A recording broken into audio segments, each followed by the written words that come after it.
Assalamualaikum warahmatullahi wabarakatuh.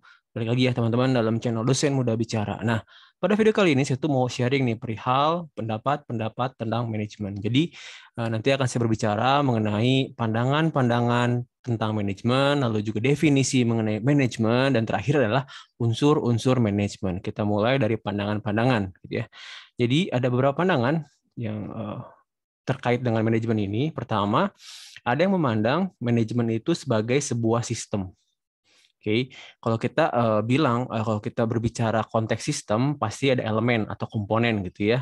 Jadi ketika manajemen dipandang sebagai sebuah sistem, berarti manajemen itu adalah sebuah kerangka kerja yang terdiri dari beberapa komponen atau elemen yang saling berkaitan dan diatur untuk mencapai tujuan tertentu. Contohnya misalnya kayak kalau mudahnya itu pernapasan, ada elemen-elemennya gitu ya, ada komponen-komponen pernafasan gitu yang membangunnya, yang saling berkaitan, saling bekerja sama untuk mencapai tujuannya. Nah, manajemen ini juga dipandang sebagai sebuah sistem. Jadi ada komponen-komponennya, ada elemen-elemen pembangunnya, pembentuknya, yang saling berhubungan, yang saling berkaitan satu dengan lainnya, bekerja sama untuk mencapai sebuah tujuan tertentu. Nah, yang kedua, manajemen juga dipandang sebagai sebuah proses. Nah, ketika manajemen dipandang sebagai sebuah proses, dapat diartikan bahwa manajemen itu adalah serangkaian tahapan kegiatan yang diarahkan pada pencapaian suatu tujuan dengan pemanfaatan semaksimal mungkin sumber-sumber yang ada. Jadi kalau manajemen dilihat sebagai proses, itu tuh ada rangkaian tahapan kegiatan. Itu ada step-stepnya, tahapan-tahapan kegiatannya yang dikerjakan atau dilaksanakan dengan arahan gitu ya, untuk mengarah pada pencapaian sebuah tujuan tertentu gitu dengan memanfaatkan semaksimal mungkin sumber-sumber daya yang ada seperti itu. Lalu juga ada yang memandang manajemen sebagai sebuah fungsi. Nah, ketika manajemen dipandang sebagai sebuah fungsi, berarti kegiatan-kegiatan yang ada pada manajemen itu tuh dapat dilakukan secara terpisah, secara paralel, masing-masing gitu ya. Jadi meskipun kegiatan tersebut saling berkaitan, tapi ketika manajemen dipandang sebagai sebuah fungsi, kegiatan-kegiatan tersebut itu dapat dilakukan, dilaksanakan, dikerjakan secara terpisah gitu. Kalau mudahnya nih dalam sebuah organisasi, misalkan perusahaan gitu ya, ada keuangan, ada fungsi operasional, fungsi pemasaran, penjualan, fungsi SDM, meskipun mereka saling berkaitan gitu ya, ada kaitannya, ada hubungannya, lalu juga tujuannya sama mungkin ya, tapi dapat dilaksanakan, baik direncanakan gitu, eksekusinya tuh dapat secara terpisah gitu masing-masing seperti begitu. Jadi ketika manajemen dipandang sebagai sebuah fungsi, sekali lagi kegiatan-kegiatan yang ada pada manajemen itu yang berkaitan dengan manajemen itu dapat dilakukan sendiri-sendiri, terpisah tanpa menunggu kegiatan lainnya gitu ya. Sekalipun kegiatan itu saling berkaitan dalam rangka pencapaian tujuan organisasi. Lalu juga manajemen juga ada yang memandang sebagai ilmu pengetahuan tentu saja ya. Jadi ketika manajemen dipandang sebagai sebuah ilmu pengetahuan, perlu dipahami bahwa manajemen itu merupakan sebuah ilmu interdisipliner gitu ya. Jadi interdisipliner ini tuh berarti manajemen menggunakan berbagai sudut pandang. Jadi tidak hanya satu, tapi berbagai sudut pandang untuk memecahkan sebuah masalah. Nah, seperti itu ya. Jadi suatu ilmu interdisipliner yang mana itu menggunakan berbagai sudut pandang dengan tentu saja ada bantuan-bantuan gitu ya. Jadi tadi ada sudut pandang ilmu sosial, ada sudut pandang filsafat, sudut pandang matematika. Jadi ketika ada sebuah masalah gitu ya, manajemen itu dapat memecahkan ilmu manajemen itu untuk memecahkan gitu ya, memecahkan suatu masalah itu dengan menggunakan berbagai sudut pandang seperti itu. Lalu manajemen juga dapat dipandang sebagai kumpulan orang gitu ya. Jadi disematkan sebagai kumpulan orang gitu. Digunakan dalam arti kolektif untuk menunjukkan jabatan kepemimpinan dalam organisasi. Nah, kalau di pertemuan-pertemuan awal tuh saya ada membagi tiga ya. Di atas itu ada level top management, middle management, dan juga yang lower gitu ya, atau yang paling bawah, low management kayak gitu. Nah, jadi manajemen juga dapat dipandang sebagai suatu kumpulan orang-orang gitu. Jadi ketika ada oh nih pihak manajemen berarti itu orang-orang gitu ya. Manajemennya apakah yang tinggi, apakah yang tengah-tengah, apakah yang paling bawah. Jadi sekali lagi manajemen juga dapat dipandang sebagai kumpulan orang-orang gitu. Jadi sebagai disematkan kepada orang-orang gitu, seperti begitu. Lalu manajemen juga sebenarnya sebagai kegiatan terpisah gitu ya. Jadi kegiatan tersendiri yang terpisah dari kegiatan teknis lainnya, jelas seperti itu. Lalu manajemen juga dapat dipandang sebagai sebuah profesi, sama halnya seperti hukum, bidang kedokteran gitu ya, bidang perpajakan. Nah, manajemen juga merupakan sebuah bidang pekerjaan yang dapat kita geluti, dapat kita dalami, dapat kita tekuni gitu ya untuk dapat menjadi seorang ahli gitu, seorang ahli manajemen. Jadi seperti halnya dokter spesialis, manajemen juga ada tingkatan-tingkatannya seperti itu.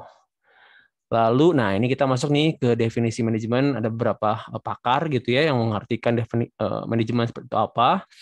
Yang pertama ada definisinya itu manajemen berhubungan dengan pencapaian suatu tujuan yang dilakukan melalui dan dengan orang-orang lain. Jadi manajemen itu adalah suatu hal yang berhubungan dengan pencapaian sebuah tujuan yang dilakukan dengan atau melalui orang-orang lain. Jadi ada penggerakan gitu ya, kita mengelola orang, mengarahkan gitu ya, membimbing orang untuk akhirnya nanti mencapai suatu tujuan yang telah ditetapkan. Itu pengertian dari Cons dan O'Donnell gitu ya. Lalu yang kedua itu dari Dr. Maharita, manajemen itu didefinisikan sebagai pemanfaatan sumber-sumber yang tersedia atau yang berpotensial di dalam pencapaian tujuan. Jadi agak-agak mirip sebenarnya ya. Jadi kalau yang pertama itu fokusnya itu adalah manusia gitu ya. Tadi dalam mencapai tujuan itu tuh dilakukan melalui atau dengan bantuan gitu orang-orang lain gitu ya. Nah, kalau yang kedua ini agak lebih umum. Jadi tidak hanya orang-orang, jadi intinya pemanfaatan sumber-sumber yang tersedia atau yang berpotensial di dalam pencapaian tujuan. Jadi ketika kita ingin mencapai sebuah tujuan, kita itu memanfaatkan sumber-sumber yang ada, baik manusia, misalkan atau peralatan, sarana, prasarana seperti itu.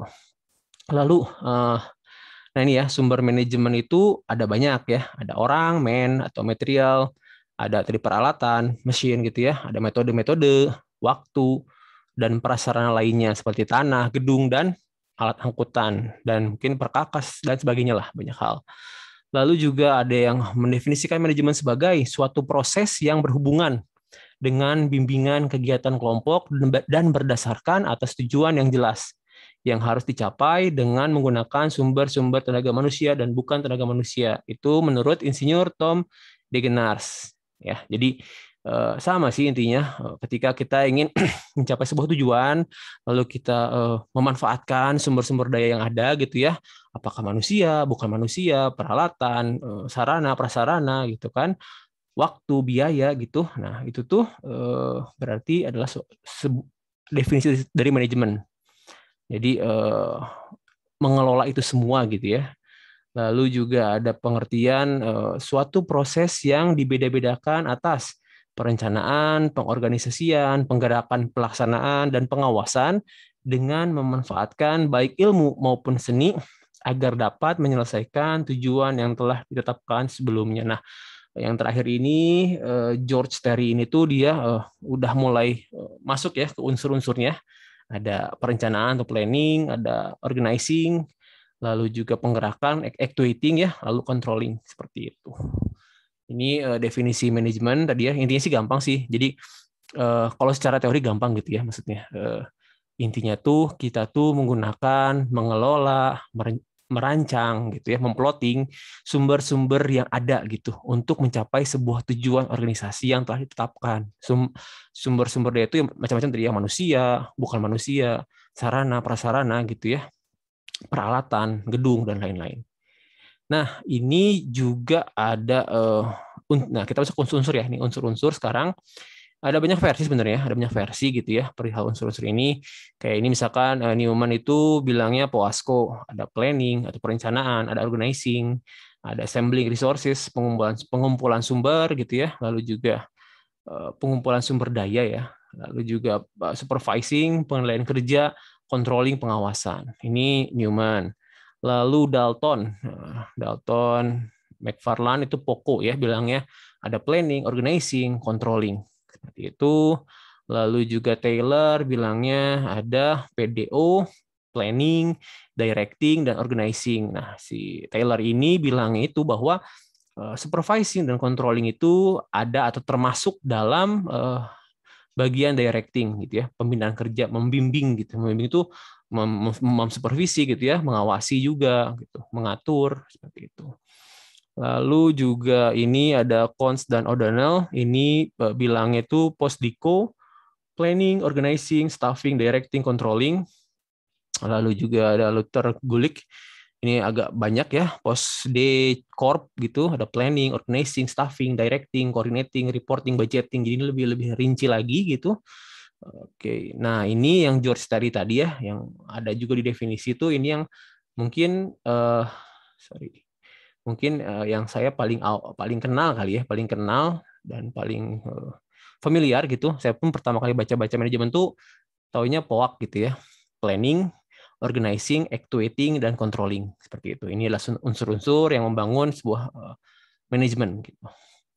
Lalu ada juga nih John F. May, ini tuh bilangnya POMCO ya, ada planning, organizing, lalu motivating gitu ya, memberikan motivasi, lalu controlling terakhir. Nah, seperti itu. Nah, ini mungkin sedikit ya perihal perbedaan administrasi atau manajemen saat sudah ilmiah atau saat masih non ilmiah gitu ya. Jadi ini sebelum mungkin jadi ada ilmunya gitu, mungkin masih seni gitu ya. Dia itu secara filsafat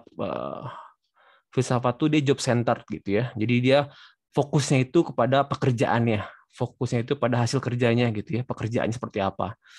Nah, setelah masuk ada ilmu-ilmu itu menjadi ilmiah itu bergeser menjadi people center. Jadi tidak lagi berfokus pada pekerjaan, tapi dia lebih fokusnya utamanya adalah manusianya. Karena ya mau gimana pun pekerjaan akan menjadi baik gitu ya, produktivitas akan meningkat gitu, efisiensi akan meningkat tuh ya harus memperhatikan manusianya seperti itu. Jadi tidak lagi titik beratnya adalah pekerjaan. Kalau dari ilmiah itu masuknya ke people center atau employee center. Jadi kita mesti mulai memperhatikan hubungan dengan manusia seperti itu ya.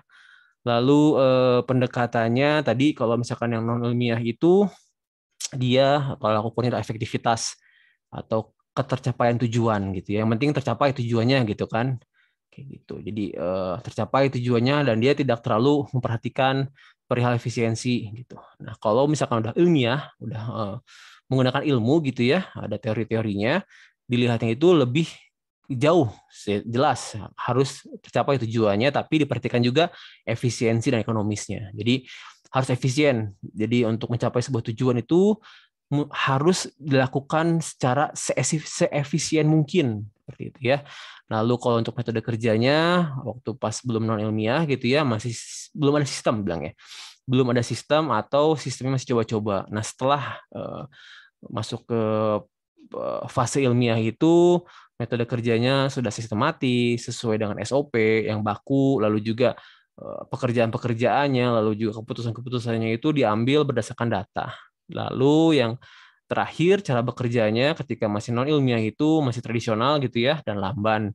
Kalau yang sudah masuk ilmiah itu sudah revolusioner, jadi ada perubahan yang cepat gitu ya, perubahan yang cepat yang adaptif terhadap perkembangan zaman seperti itu. Mungkin itu terima kasih teman-teman sedikit perihal saya sharing nih perihal manajemen gitu ya dari tadi mulai pandangan-pandangan terhadap perihal manajemen lalu juga definisinya lalu juga unsur-unsurnya berbagai pendapat gitu ya macam-macam tinggal diambil aja mana yang sesuai dan pastikan referensi yang terkuatnya dan terakhir ini adalah bagaimana administrasi dan manajemen saat masih non ilmiah dan sekarang sudah ilmiah seperti apa perbedaannya. Terima kasih.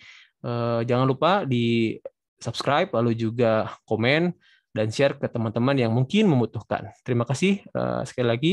Assalamualaikum warahmatullahi wabarakatuh.